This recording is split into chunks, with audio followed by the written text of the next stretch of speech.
ኦሪት ዘፍጥረት ምዕራፍ 11 ምድርም ሁሉ በአንድ ቋንቋና በአንድ ንግግር ነበረች። ከምስራቅም ተነስተው በሄዱ ጊዜ በሰናዖር ምድር አንድ ሜዳ አገኙ፣ በዚያም ተቀመጡ። እርስ በርሳቸውም ኑ ጡብ እንሥራ፣ በእሳትም እንተኩሰው ተባባሉ። ጡቡም እንደ ድንጋይ ሆነላቸው፣ የምድርም ዝፋት እንደ ጭቃ ሆነላቸው። እንዲህም ኑ ለእኛ ከተማና ራሱ ወደ ሰማይ የሚደርስ ግንብ እንሥራ፣ በምድር ላይ ሳንበተንም ስማችንን እናስጠራው አሉ። እግዚአብሔርም የአዳምን ልጆች የሠሩትን ከተማና ግንብ ለማየት ወረደ። እግዚአብሔርም አለ፣ እነሆ እነርሱ አንድ ወገን ናቸው፣ ለሁሉም አንድ ቋንቋ አላቸው። ይህንም ለማድረግ ጀመሩ። አሁንም ያሰቡትን ሁሉ ለመስራት አይከለከሉም። ኑ እንውረድ፣ አንዱ የአንዱን ነገር እንዳይሰማው ቋንቋቸውን በዚያ እንደባልቀው።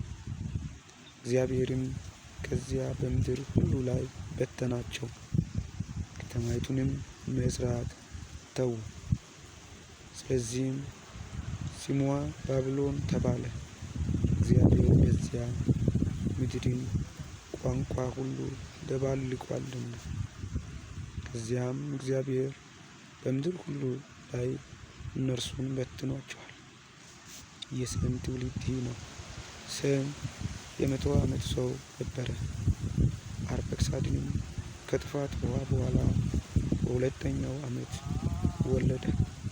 ሴምም አርፈክስድን ከወለደ በኋላ 500 ዓመት ኖረ፣ ወንዶችንም ሴቶችንም ወለደ፣ ሞተም። አርፈክስድም 135 ዓመት ኖረ፣ ቃይናንንም ወለደ። አርፈክስድም ቃይንንም ከወለደ በኋላ 400 ዓመት ኖረ፣ ወንዶችንም ሴቶችንም ወለደ፣ ሞተም። ቃይንምም 130 ዓመት ኖረ፣ ሳላንም ወለደ። ቃይንምም ሳላን ከወለደ በኋላ 330 ዓመት ኖረ፣ ወንዶችንም ሴቶችንም ወለደ፣ ሞተም። ሳላም 130 ዓመት ኖረ፣ ኤቦርንም ወለደ። ሳላ ኤቦርን ከወለደ በኋላ 330 ዓመት ኖረ፣ ወንዶችንም ሴቶችንም ወለደ፣ ሞተም። ኤቦርም 134 ዓመት ኖረ፣ ፋሌቅንም ወለደ። ኤቦርም ፋሌቅን ከወለደ በኋላ 430 ዓመት ኖረ፣ ወንዶችንም ሴቶችንም ወለደ፣ ሞተም። ፋሌቅም 130 ዓመት ኖረ፣ ራግውንም ወለደ። ራግውንም ከወለደ በኋላ ፋሌቅ 209 ዓመት ኖረ፣ ወንዶችንም ሴቶችንም ወለደ፣ ሞተም። ራግውም 132 ዓመት ኖረ፣ ሴሮሂንም ወለደ። ራግው ሴሮሂን ከወለደ በኋላ 207 ዓመት ኖረ፣ ወንዶችንም ሴቶችንም ወለደ፣ ሞተም። ሴሮሂም 130 ዓመት ኖረ፣ ናኮርንም ወለደ። ናኮርንም ከወለደ በኋላ ሴሮህ 200 ዓመት ኖረ፣ ወንዶችንም ሴቶችንም ወለደ፣ ሞተም። ናኮርም 109 ዓመት ኖረ፣ ታራንም ወለደ።